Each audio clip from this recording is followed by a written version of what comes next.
Hola a todas y todos, buenas tardes, ¿cómo están? Bienvenidos a nuestro Food for the Brain del mes de febrero. Este evento tiene una gran trascendencia ya que se presenta en colaboración con ALGIA. Es una organización comprometida con la excelencia en el estudio y tratamiento del dolor y que en estos días está llevando a cabo su octavo Congreso Latinoamericano en un foro de actualización, diálogo científico y formación para todos los que están trabajando en campos del dolor y de cuidados paliativos. Nos honra también presentar y compartir este espacio con el doctor Alfredo Covarrubias, de quien me permitiré leerles una breve semblanza antes de darle la tribuna completa. El doctor Alfredo Covarrubias es médico cirujano egresado de la Universidad Nacional Autónoma de México, con especialidad en anestesiología, formación realizada en el Hospital Central Sur de Alta Especialidad de Pemex y certificación vigente por el Consejo Mexicano de Certificación de Anestesiología. Cuenta con una alta especialidad en medicina del dolor, realizada en el Instituto Nacional de Ciencias Médicas y Nutrición Salvador Subirán, consolidándose como un referente en el abordaje integral del dolor agudo y crónico. También ha complementado su formación con estudios de medicina paliativa en geriatría en el Instituto Nacional de Cancerología y la Universidad Panamericana, además de contar con formación en ética en medicina paliativa por la Universidad Anáhuac, lo que respalda su enfoque clínico centrado en la dignidad y calidad de vida de los pacientes. Actualmente está cursando la maestría en cuidados paliativos, reforzando su compromiso académico y clínico con la atención integral de paciente con enfermedades avanzadas y necesidades paliativas. Su trayectoria incluye también formación en intervencionismo en el manejo del dolor, así como estudios en prescripción de cannabis medicinal, ampliando las opciones terapéuticas para el tratamiento del dolor y síntomas refractarios. Y de manera complementaria cuenta con formación en nutrición aplicada y certificaciones como instructor físico de grupos, lo que le permite integrar un enfoque multidisciplinario en salud y bienestar para sus pacientes. Doctor Covarrubias, es un honor tenerlo aquí con nosotros y solo compartirles que estamos desde León compartiendo el espacio con personas que se encuentran con él presencialmente en este Congreso de ALGIA. Bienvenido, doctor Alfredo. Al contrario, muchísimas gracias a todos ustedes ahí en Vinca. Un saludo de aquí de todos los asistentes al octavo Congreso Latinoamericano Algia en la ciudad corazón de la República Mexicana. Bueno, algo que es importante empezar a entrar ya en tema es acerca de cómo conceptualizamos nosotros la atención al final de la vida, pues como un abordaje holístico. El abordaje holístico, un abordaje integral de aquellas personas que tienen una enfermedad activa, avanzada, progresiva, incurable, con un pronóstico de vida, de acuerdo a la ley mexicana, menor a 6 meses, y cuyo el objetivo es el alivio del sufrimiento por síntomas, pero también psicoafectivo y espiritual. ¿Sale? Y esa atención se centra en la persona y se expande hacia la familia, los cuidadores o aquellos que son responsables del cuidado del paciente. Y fíjate que eso es muy importante porque entonces estamos hablando de dos áreas. Una, el área médica, la intervención médica, fármaco, chocho, piquete, y el área no médica, o sea, cuidados de la piel, cuidados de la boca, cuidados de los ojos, prevención de escaras, rehabilitación del paciente postrado, nutrición en el paciente con una enfermedad paliativa, menor de 4, mayor de 4 meses, por donde se la pongo, ¿no? Son elementos muy importantes que tenemos que considerar en este grupo de pacientes. Porque hablando de la sedación de final de vida, tenemos que tener muy claro a quién estoy atendiendo. Aquel que va a vivir menos de 6 meses, aquel que va a vivir menos de 3 meses, aquel que se encuentra en sus últimas semanas, en sus últimos días, en sus últimas horas, ¿no? Que ya está con San Pedro, ¿no? O como yo, Dani. Ay, se gusta. Entonces tenemos que tener muy claro a qué tipo de persona estoy atendiendo para hacer el control de esa esfera sintomática, de esa esfera nutricional, de esa esfera psicoafectiva y de esa esfera espiritual. Porque mis amigos, les he de comentar que hacia el final de la vida se van a presentar una gran cantidad de síntomas. Entre los síntomas que se presentan al final de vida se encuentran varios que han sido ya documentados en la literatura, porque el final de vida se considera como esa etapa donde ya no hay vuelta atrás, ya te cantaron bingo, ya es el final, ya adiós, chao, bye, ¿sí? Estamos apagando las luces, está cerrando el escenario, muchas gracias a todos, ¿no? Todo el mundo se empieza a ir, ¿sí? El problema es que en ese momento se van también tus médicos. El problema es que en ese momento, ¿quién te atiende? ¿Quién te cuida? ¿Quién te cambia el pañal? ¿Quién te cambia la sonda? ¿Quién te cambia la bolsita? ¿No? Y entonces tiene que haber alguien que esté junto a ti. Y ese alguien que esté junto a ti, ¿qué capacidad tiene para atenderte? ¿Qué formación tiene para atenderte? Porque todas las historias van a seguir un curso. Ese curso se llama Historia Natural de la Enfermedad. Y sabemos que en la historia natural de la enfermedad va a haber síntomas que van a ser frecuentes. Ya nos han platicado aquí en el Congreso muchos, pero te lo platico a ti que estás ahí tras pantalla, como la fatiga, que es el principal síntoma que vamos a empezar a ver al final de la vida. Ya nos los platicó la doctora ya hace rato, ¿no? ¿Cómo lo voy a atender? ¿Cómo lo voy a ver? ¿Sí? Intervenciones médicas, no médicas, farmacológicas, no farmacológicas voy a hacer con esa persona? El dolor, la falta de aire, la incapacidad de deglutir alimentos, la disfagia o la hiporexia, el ya no querer comer cosas, ¿sí? La anorexia, el de plano ya no me das nada, ¿no? Pero también tenemos que pensar en qué contexto me encuentro, en un paciente que tiene cognición íntegra o un paciente que ya perdió la cognición porque ahora tiene deterioro cognitivo agudo asociado a enfermedad, que es lo que conocemos como delirio. Otro de los problemas son alteraciones, como vimos en algunas de las pláticas, en los patrones respiratorios. Empezamos a ver alteraciones en patrón respiratorio, respiración de Kussmaul, respiración de Cheyne-Stokes, respiración de Biot, ¿no? Y este tipo de respiraciones también afectan a la familia, afectan la forma en la que están visualizando la muerte de su ser querido.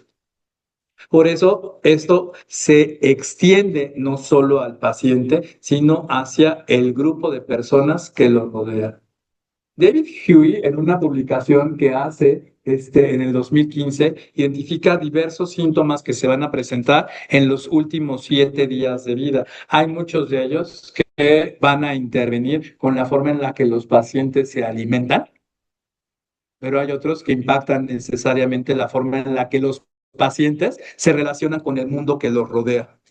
La presencia de este deterioro cognitivo asociado a la enfermedad, la presencia de estertores audibles a distancia, la presencia de falta de aire, la presencia de fatiga severa. El médico tiene que tener muy, muy claro si lo que tiene es que el paciente está cansado todo el tiempo, porque el cáncer cansa, las enfermedades crónico-degenerativas cansan, como el paciente nefrópata, del cual nos platicaron hace rato, pero también tenemos que tener claro si el paciente no tiene fuerza muscular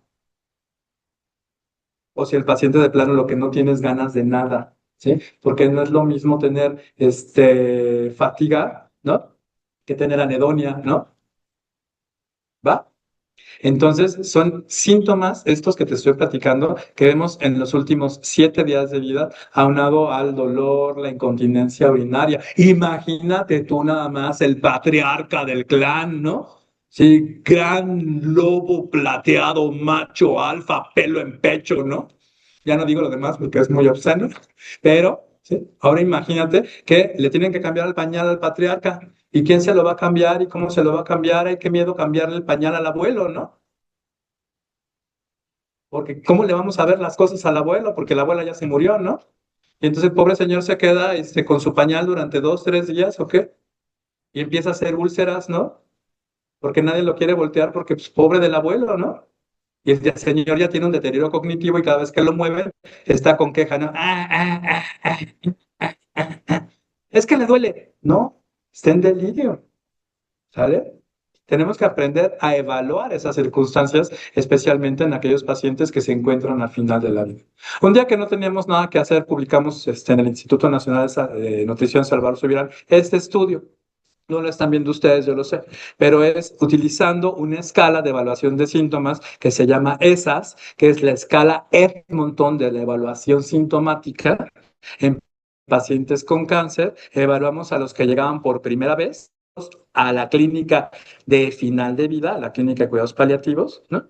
Medicina del dolor y cuidados paliativos, que somos una clínica de atención de end of life palliative care, ¿no? Y la última consulta registrada, en promedio tuvieron los pacientes 3 consultas, pero con un rango muy variable que iba de 1 a 5 consultas. Entonces eso te dice que a lo mejor no llegaron los pacientes tempranamente con nosotros. De hecho, solo vemos al 30% de los pacientes en el servicio de oncología que requieren enfermedad al final de vida. Pero más aún, o sea, lo benéfico fue que si tú ves cómo llegaron con síntomas al inicio y cómo llegaron con síntomas al final, no hay diferencias estadísticamente significativas. Y cuando llegaron, llegaron con síntomas leves y cuando estaban para morirse, se murieron con síntomas leves. Eso quiere decir que no permitimos que se incrementaran los síntomas con las intervenciones médicas y no médicas que les proporcionamos, lo que fundamenta o justifica la existencia de un departamento de medicina paliativa como un instrumento que puede también servir para evaluar la calidad de la atención en salud de las personas, pensando que el derecho a la salud es un derecho humano y que por extensión impacta a la salud hacia el final de la vida. Tenemos entonces, como les he platicado, varios escenarios. El paciente que va a vivir un año, el paciente que va a vivir 6 meses, el paciente que va a vivir 3 meses, el paciente que está en sus últimas horas de vida, el paciente que ya se murió, que está en agonía, ¿no? Son grupos poblacionales distintos y cada uno de esos grupos requiere atención individualizada por los médicos, las enfermeras, los nutriólogos, los psicólogos, los rehabilitadores, trabajadoras sociales, capellanes, en el caso de que en el momento más aún, ¿sí? Los pacientes cuando se ponen malitos, los sacan con todo y pantuflas de las casas y los llevan. El problema cuando los llevan al servicio de urgencias, ¿qué va a pasar en urgencias? ¿Sí?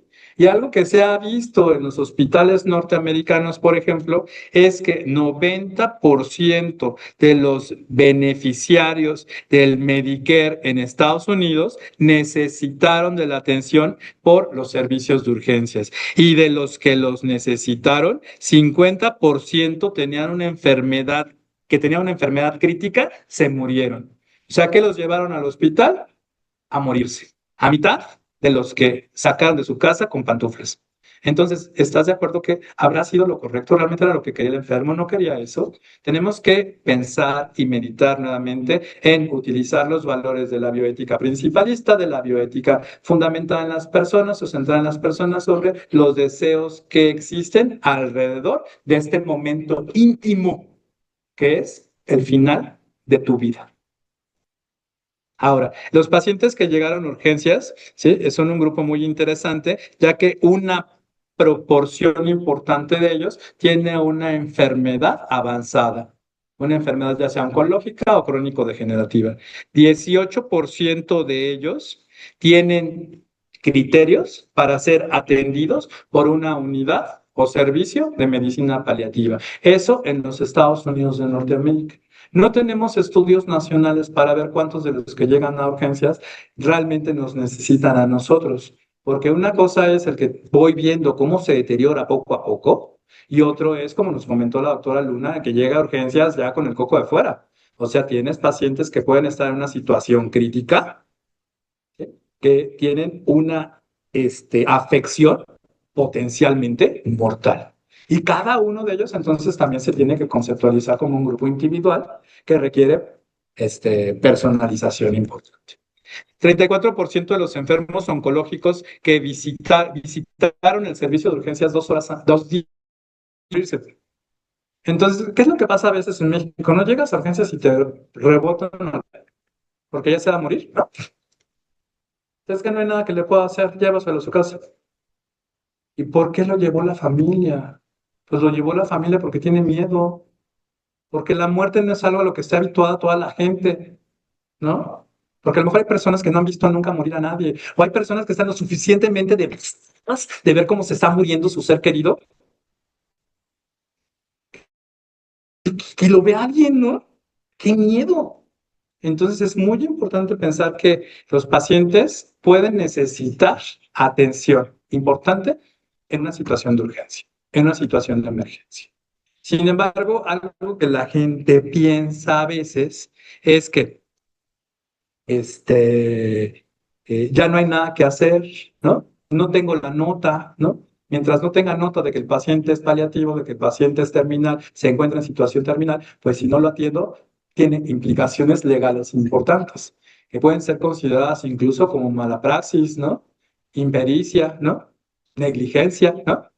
Y eso es importante tomarlo en consideración porque existen diversos instrumentos que se pueden utilizar en los servicios de urgencias para empezar a evaluar a los pacientes y tener una idea clara de con qué criterios voy a ver si necesitan o no cuidados o atención del final de vida, con instrumentos que ya existen y están claramente documentados, y una vez que pasaron ese triage para ver los puntos importantes y a ver si tienen por NEPAL-SPICT necesidades paliativas, e inclusive ver si le tengo que hablar o no al paliativista.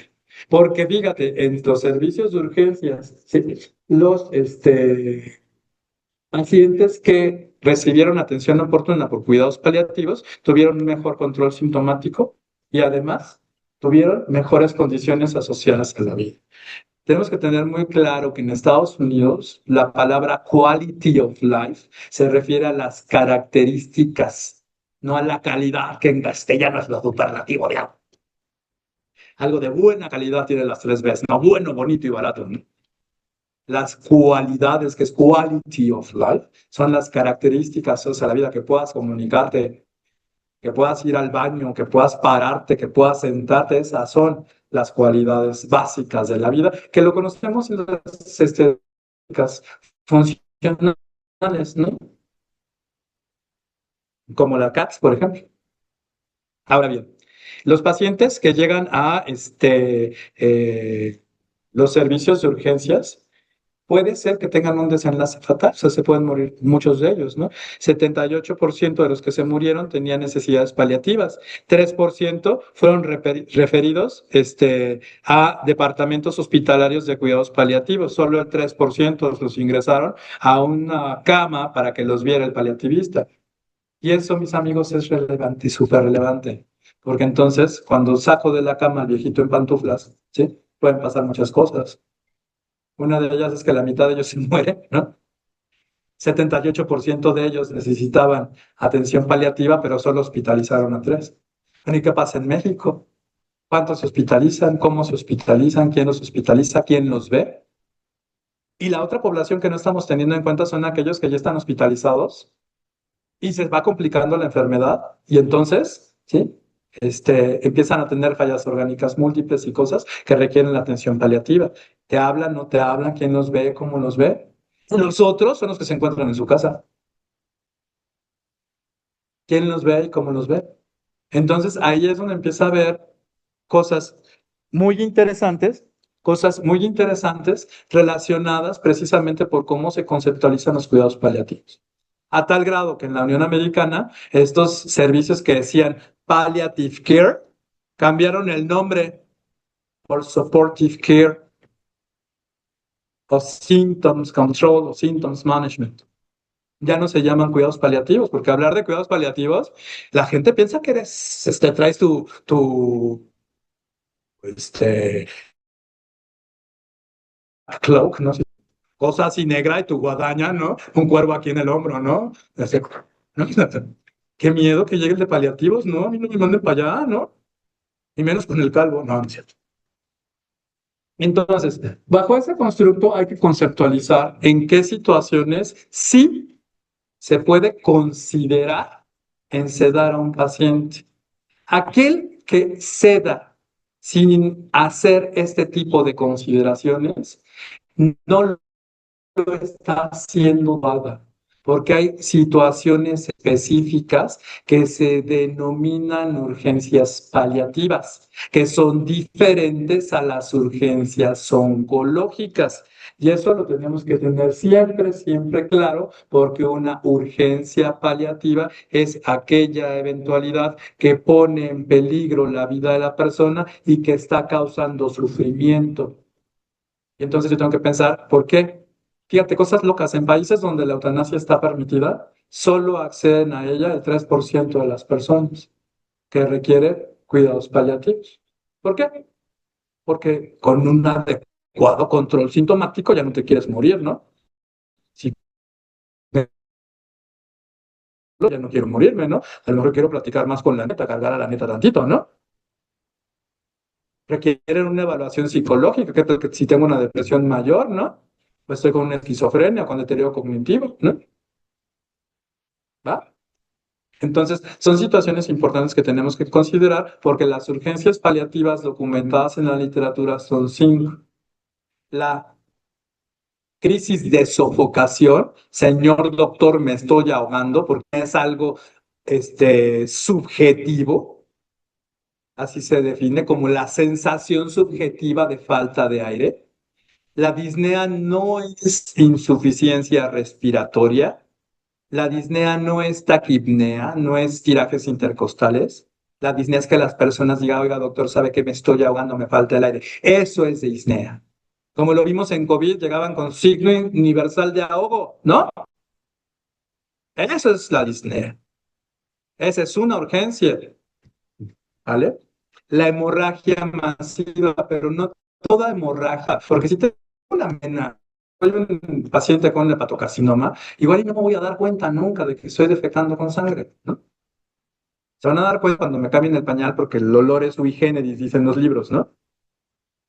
Si tengo una rectorragia, ¿no? Por un cáncer de colon, cáncer de ano, ¿no?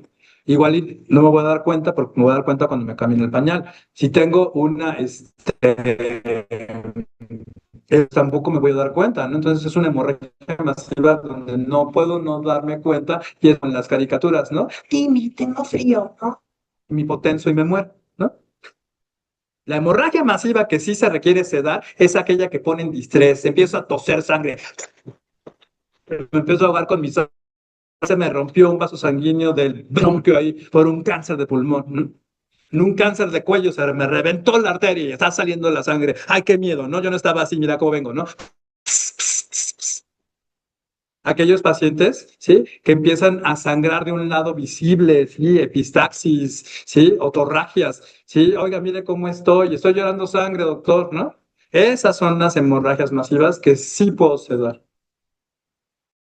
Y tiene una hemorragia, pues no se da cuenta, o sea, tuvo la hemorragia, perdió el estado de alerta y ya se hernió el lumbo y ya se murió, ¿no? Ya, se acabó la historia.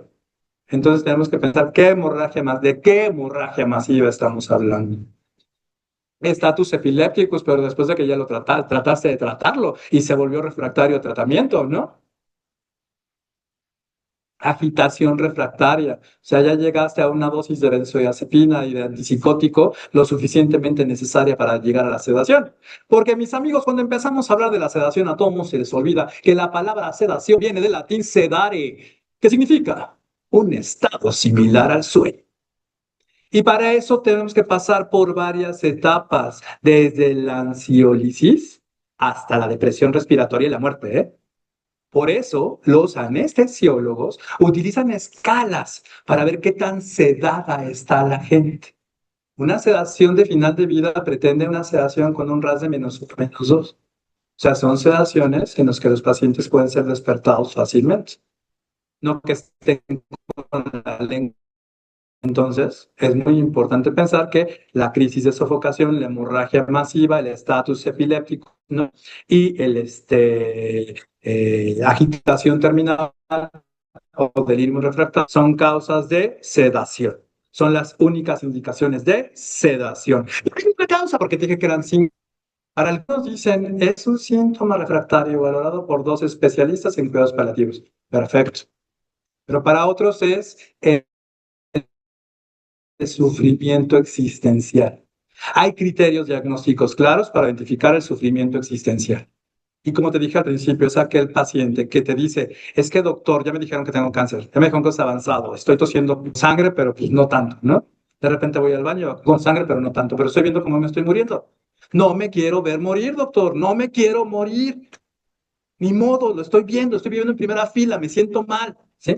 Entonces le hacen diferente tipo de evaluaciones en países civilizados, donde si pese al control sintomático con fármacos que controlen los síntomas que le están condicionando ese sufrimiento existencial, aún así este paciente, y después de todas las evaluaciones, sigue con la idea de que está viviendo algo que no quiere vivir. Y eso, el sufrimiento existencial, no visualizamos.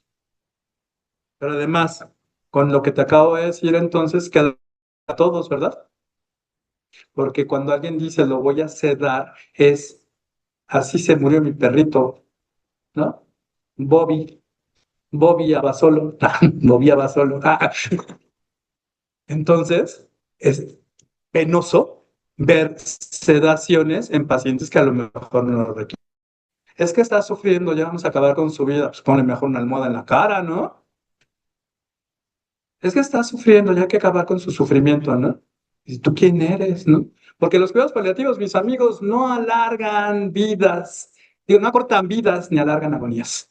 Los cuidados paliativos, como te enseña por ley, tienen que considerar la historia natural de la enfermedad para ver qué tratamientos invasivos, no invasivos, médicos o no médicos, se le puede seguir proporcionando a las personas para ver si los requieren o no los requieren.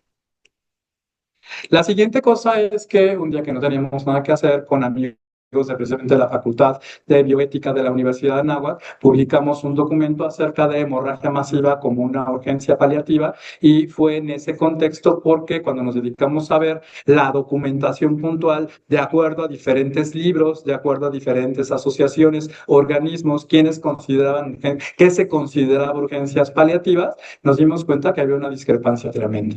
Las que te acabo de contar son las urgencias que se consideran de acuerdo a la SECPAL, la Sociedad Española de Cuidados Paliativos. Pero el Oxford, por ejemplo, también incluye las urgencias oncológicas, ¿eh? Porque es un libro hecho por oncólogos. Pues claro, ¿no? Cada quien vive de lo que ve. Muchos de los paliativistas en el resto del mundo son oncólogos. Muchos son internistas. Entonces tenemos que considerar que cada quien escribe sobre lo que sabe. No hay casi pediatras. Y otra cosa interesante es, y que lo pongo en consideración, yo sé que no es el área, pero aquellos pacientes que están, que son miembros de la diversidad que LGBT, que están en periodo de transición de género. ¿Dónde los pongo? ¿En qué cama? Hacia el final, ¿no? Son cosas interesantes que a veces no visualizamos. ¿Cuáles son las acciones que tenemos que tener en un paciente entonces que identificamos una potencial urgencia paliativa? Lo primero es pensar bien claro cuál es el problema. Este problema, si es una urgencia o no es una urgencia. El bien para y como cabra, ¿sí? A lo mejor lo que tengo que hacer es ajustar el tratamiento del delirium, ¿no? El paciente está con falta de aire, me sabe que doctor me ahogo, a lo mejor le tengo que ajustar el oxígeno y ponerle un opioide. El paciente está convulsionando, a lo mejor tengo que utilizar anticomiciales y poner a lo mejor alguna benzodiazepina.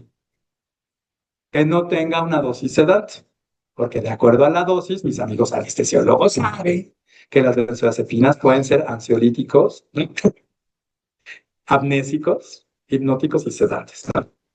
Y también relajantes musculares, por ejemplo. Pero bueno, eso es interesante, ¿no? Para que lo tengamos todos también en contexto. La siguiente es cuál es el estado de salud del enfermo.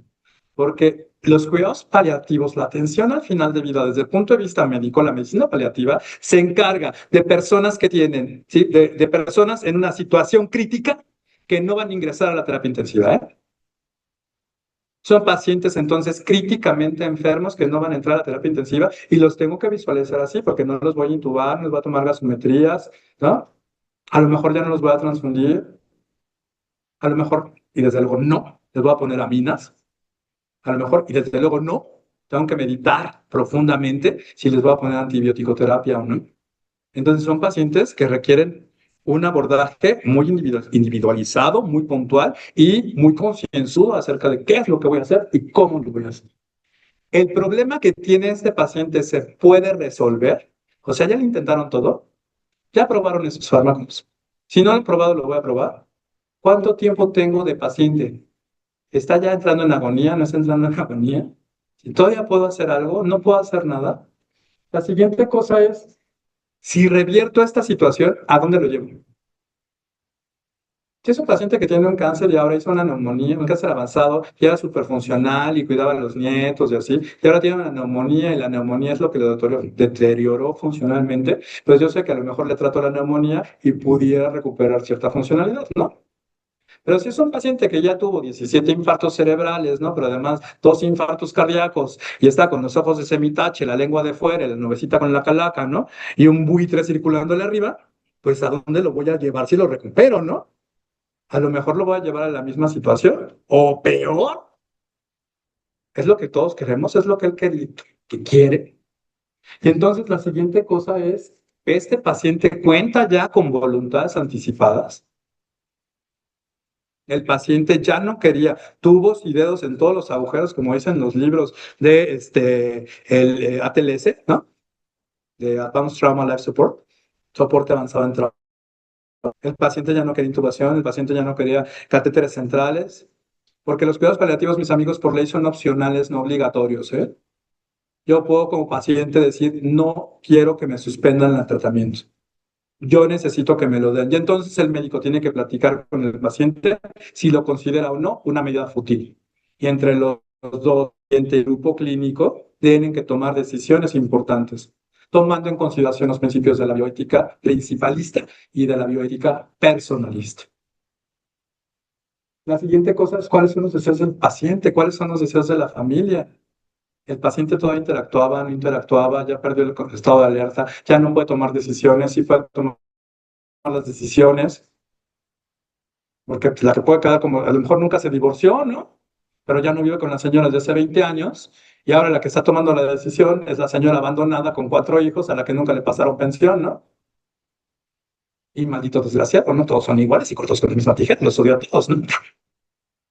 Entonces, ¿quién va a tomar la decisión y en qué circunstancias? ¿No? Dicen que al final de la vida se identifican a las parejas y a los hijos, ¿no? El y continúa la pelea en todas las fiestas de fin de año, ¿no?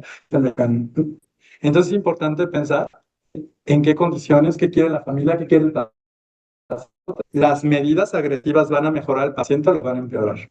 Si yo llegué a la conclusión de que este paciente necesidades paliativas, tiene una urgencia paliativa, no lo voy a regresar a una mejor funcionalidad y todos en el equipo, fíjate, todos en el equipo médico, o sea, no es que lo tome decisión yo solito de forma aislada y en un rincón, no, necesito que mis pares, otros médicos, lo hayamos platicado, consensuado y esa información utilizarla, decías, Spike o el que quiera, la hayas aterrizado con la familia para que tomando esa decisión de forma conjunta se firme un consentimiento de informado.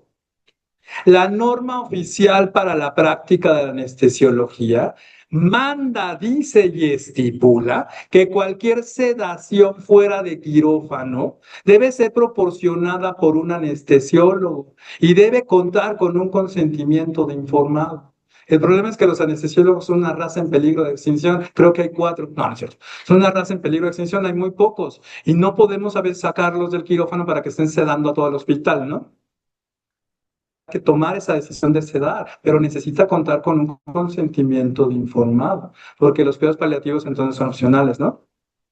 Tú puedes tener firmadas órdenes de no reanimación, no resucitación, pero a lo mejor no tienes voluntades anticipadas y no sabemos qué querías. No quiero que me reanimen, como pasa en Canadá, pero sí pongan antibiótico.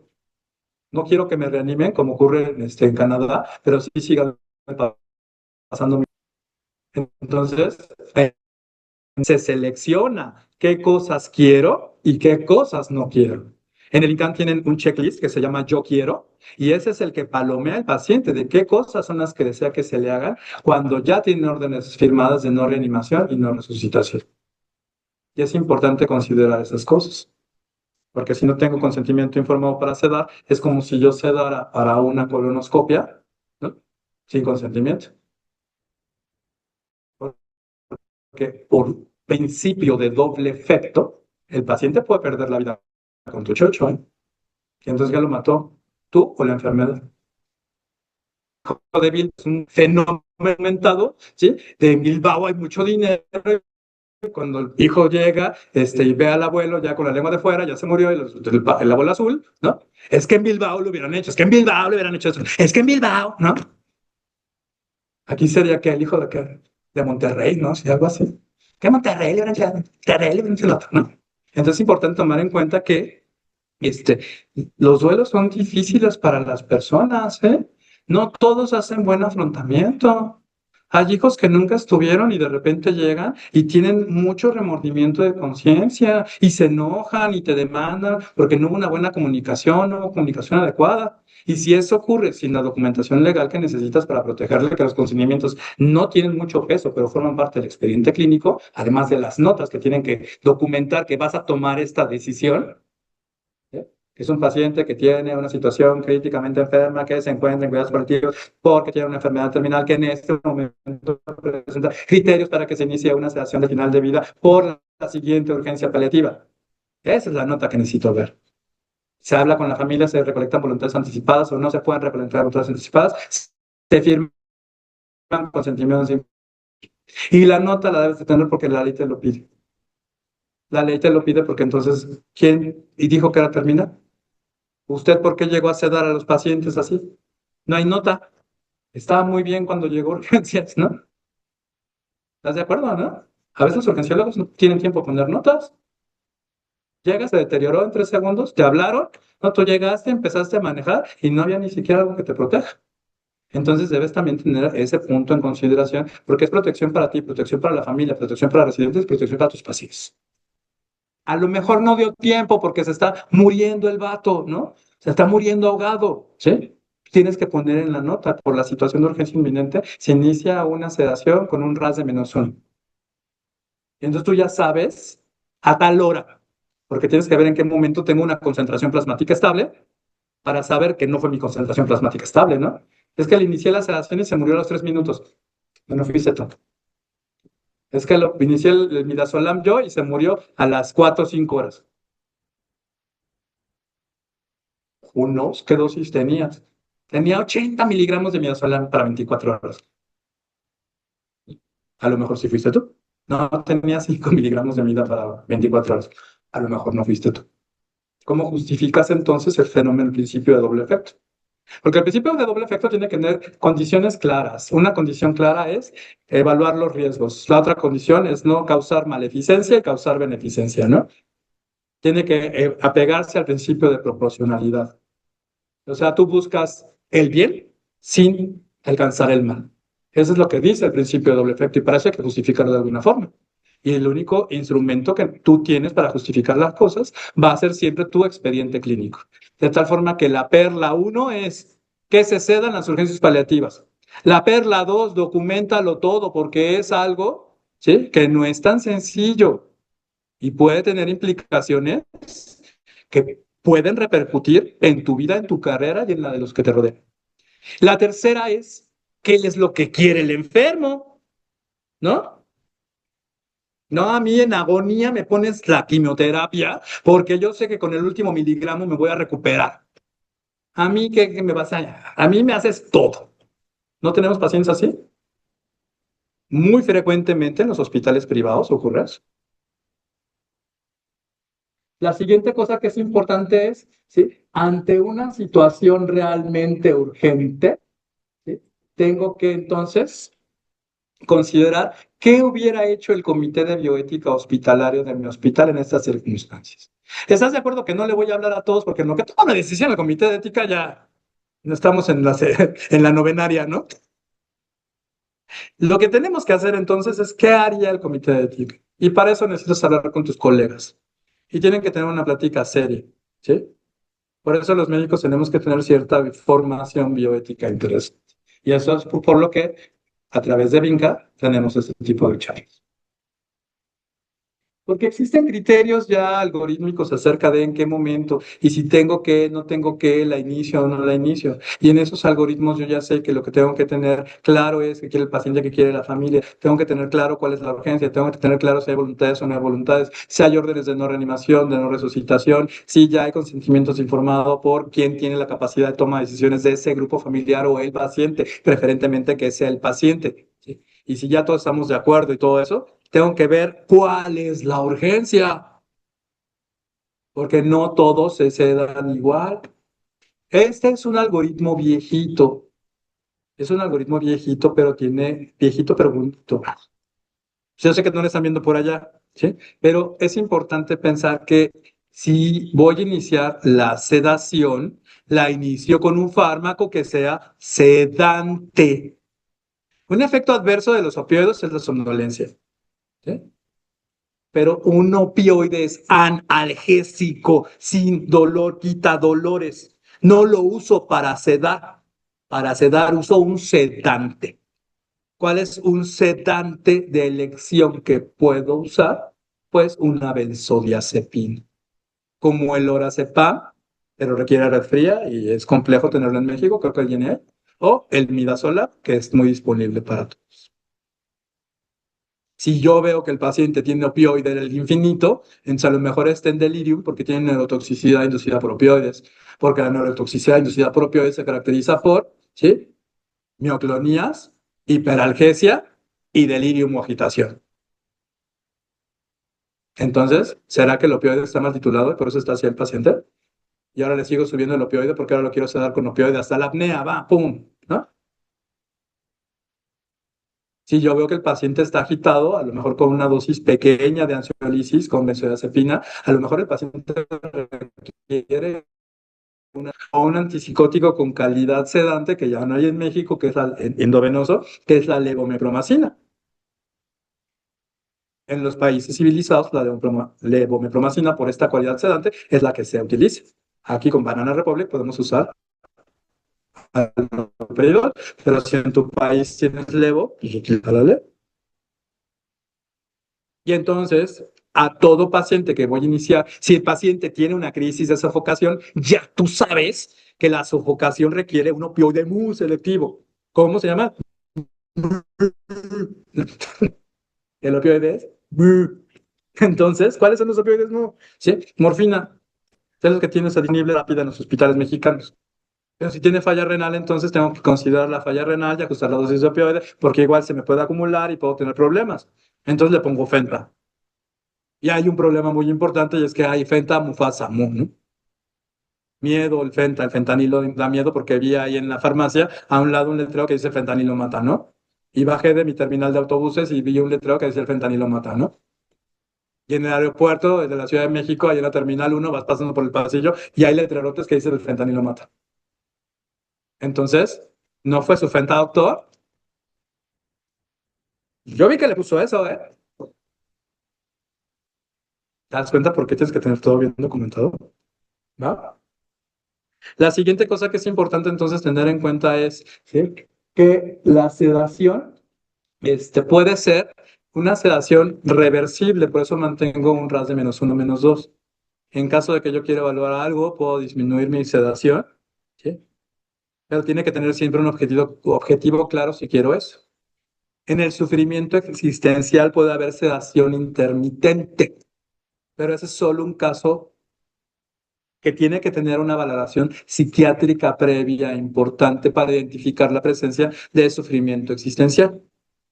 Y entonces es el paciente que solo quiere estar despierto de 4 a 6, lo mantengo con una sedación tremendamente superficial, quito la infusión 2 horas antes de que le toque despertar, ¿sí? Ve a su familia, se va a la familia y puedo iniciar nuevamente mi sedación superficial. Eso no ocurre en México por los riesgos. ¿Por qué riesgos? Michael Jackson no se murió en una sedación por propósito. Michael Jackson se murió. Ah, no se la otorga, ¿no? Una canción. Bueno, entonces hay que tener claro que las sedaciones pueden ser, sí, superficiales o profundas, continuas o intermitentes, dependiendo qué es lo que yo quiera. Porque es muy importante pensar que existen incluso ya guías como las guías propuestas por el Colegio de Médicos Generales acerca de los fármacos y dosis que pudiera yo utilizar para dar sedación de final de vida a los pacientes. Pero no son las únicas guías. Existen guías NICE para lo mismo, guías españolas para lo mismo, guías barcelonesas para lo mismo. O sea, hay muchísimas guías en el mundo. ¿Y qué crees? En un metaanálisis realizado en el 2025 en abril y publicado en el BMJ, se identifica claramente que no hay consenso en las guías. Eso quiere decir que cada quien en el mundo hace lo que se le pega la gana a la dosis que quiere. ¿Y por qué no hay consenso en las guías? Pues no hay consenso en las guías porque no todos son anestesiólogos, no todos son oncólogos, no todos son intensivistas, no todos son internistas. Entonces tenemos que ponernos claros todos para ver exactamente cómo vamos a sedar a los pacientes. Nosotros en el Instituto Nacional de Ciencias Médicas y Nutrición, Salvador Subirán, publicamos un documento de un paciente que teníamos con dosis altas de midazolam y haloperidol y no lo teníamos con un RAS de -1, -2. Tuvimos que iniciar entonces ante la refractariedad consensuada por 4 paliativistas, internos y externos al instituto, una sedación con propofol. Y ese es un artículo que publicamos. La otra cosa que es el desenlace. ¿Cómo va a ocurrir el desenlace? Y si tú te fijas, uno de los criterios de falla en los servicios de cuidados paliativos es la cantidad de personas que cedan. Si yo cedo a todos los que me llegan, o sea, pues mejor pon una tienda de abarrotes, ¿no? Se considera que si yo cedo, ¿sí?, a menos del 5% de mis pacientes, entonces estoy incurriendo en buenas prácticas de atención paliativa. Te das cuenta entonces que no se ceda a todos al final, ¿verdad? Hay indicaciones claras con las perlas que te di. Bueno, no es para poner la almohada en la cara, ¿verdad? Hay indicaciones muy claras y muy puntuales.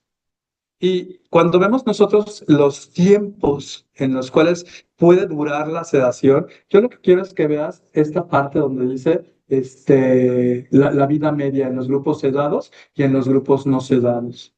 Te das cuenta que tú te puedes dar cuenta, yo sé que no lo están viendo ustedes, pero algo que quiero que sepan ustedes es que en los grupos sedados parece ser que se incrementa la sobrevida en comparación con los grupos que no están sedados.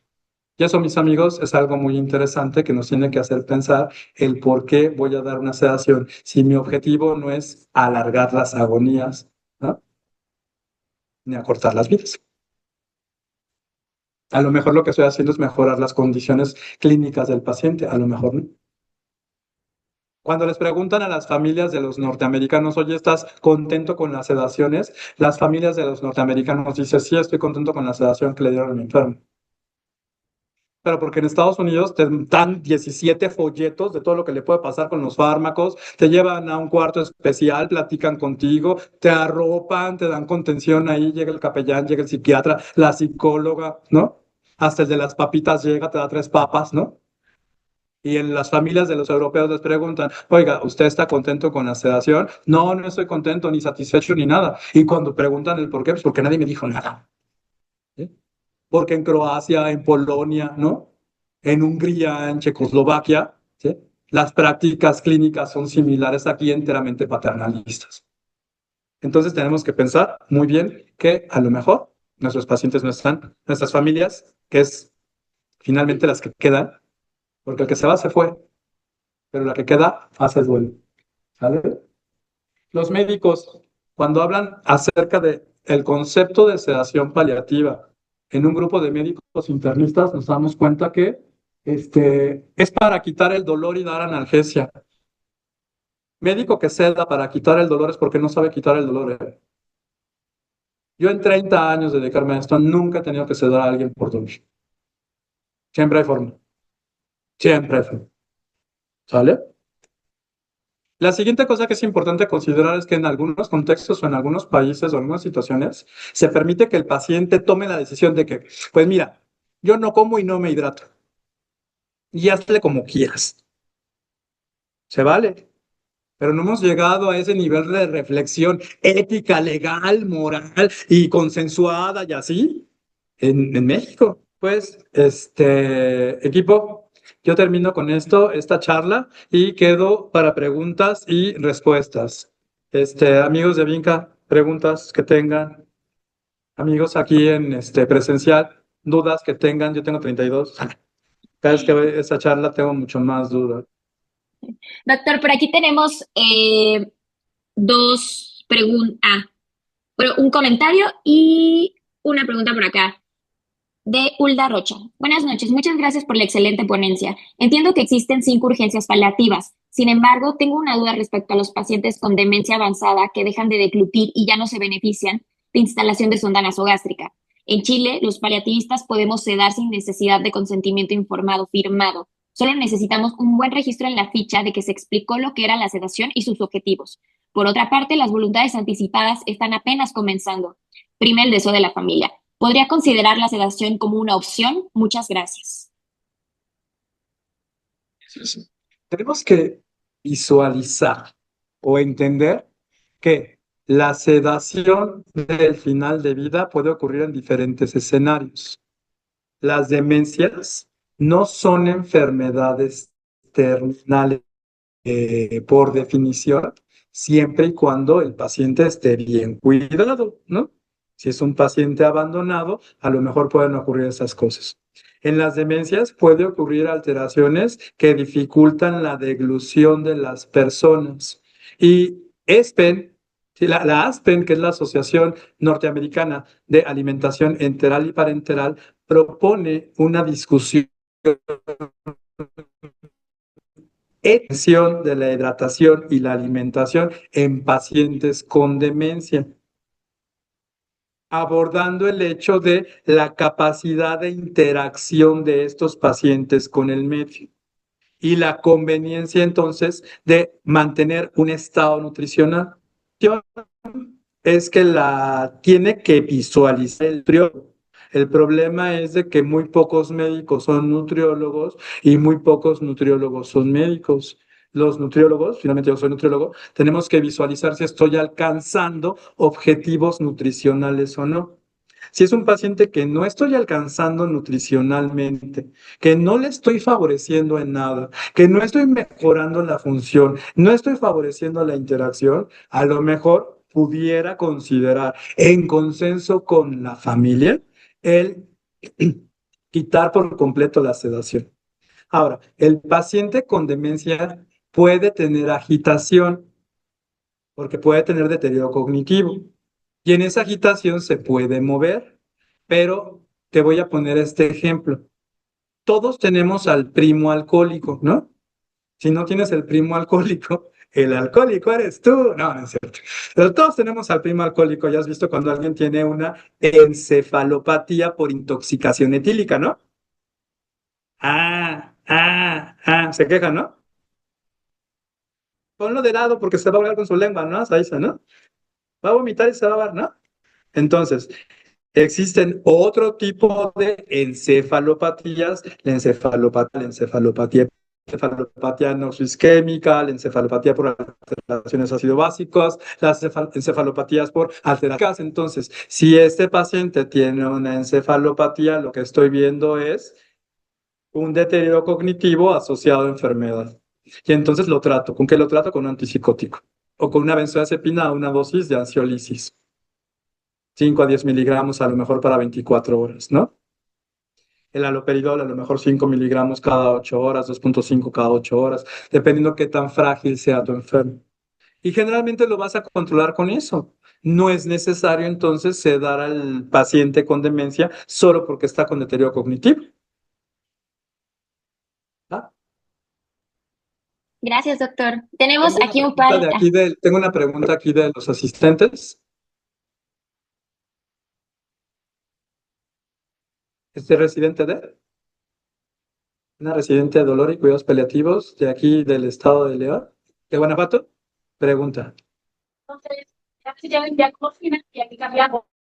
Nos damos cuenta que la función renal ya no está bien. Entonces, rotamos a Fenta, pero al momento de darlos de alta, porque son pacientes con y de entre 40 y 50 que todavía pueden ir a casa, y no podemos dar Fenta, lo rotamos a Bupre por dolor. Y para la disnea, como qué descansos podemos dejarle. Obviamente se van a veces con apoyo de oxígeno, pero ¿qué otra opción tenemos? Ok, mira, pregunta que hay pacientes que tienen disnea y que llegan a deteriorada, entonces hacen el cambio a Fenta mientras están hospitalizados, pero al momento del egreso tienen que rotar de opioide. Y la pregunta es, ¿a qué opioide roto primero, no? Primero, es la primera parte de la pregunta, te digo lo demás, ¿no? Entonces, la primera parte de la pregunta es, ¿a qué roto? A lo mejor puedes rotar a un opioide que no te gustaría, ¿sí? Que viene en forma endovenosa, que tendrá que comprar el paciente aquí en México que se llama oxicodona. Hay otro opioide que viene en forma endovenosa que se llama hidromorfón, ¿sí? La oxicodona tiene cierto perfil de seguridad, ¿va? Ahora, la siguiente cosa es buprenorfina, que rotar a bupre, porque vivo en una república bananera y no hay otra cosa, entonces la buprenorfina tienes que considerar que no es un opioide muy puro, es un opioide que tiene varios mecanismos opioides.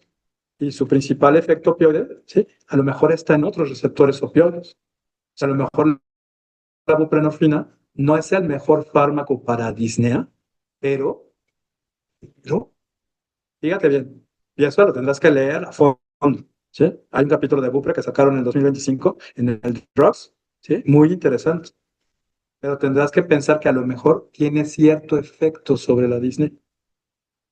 La disnea es la sensación subjetiva de falta de aire. Si el paciente es el que tiene que decir, me estoy ahogando, doctor.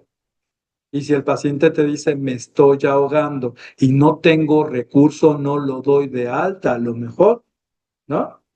O a lo mejor considero que es un paciente que pudiera beneficiarse de tener un parche de Fenta que no hay en México ya, ¿no? Entonces, si tu paciente tiene este problema, a lo mejor algo que pudieras hacer si todavía tiene vía oral, porque tiene un PPS 50, un Carnot de 60, ¿sí? A lo mejor podrías utilizar morfina, porque no está prohibida.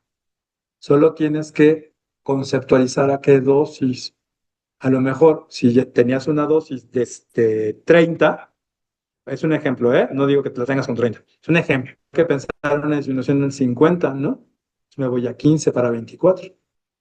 Y doctor, es una extensión a la pregunta inicial que dice, de igual forma, ¿qué recomienda para los médicos en formación paliativa que están en altas especialidades, que no son de anestesiología, sino de ramas como geriatría, médicos familiares, urgenciólogos, entre otros, para que se pueda proteger legalmente para brindar una sedación paliativa hospitalaria?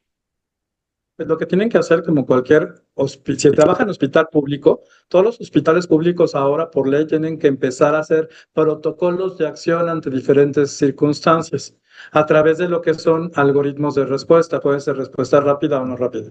Entonces, lo que tienen que hacer a lo mejor es un consenso hospitalario con los comités de bioética para que puedan saber exactamente cuál va a ser su curso de acción con respecto a la solicitud de documentos y aparados por o apoyados por el área legal del hospital, porque cada estado tiene su propia legislación. O sea, tienes la Ley General de Salud que aplica a nivel federal, pero hay estados que tienen sus leyes estatales de salud.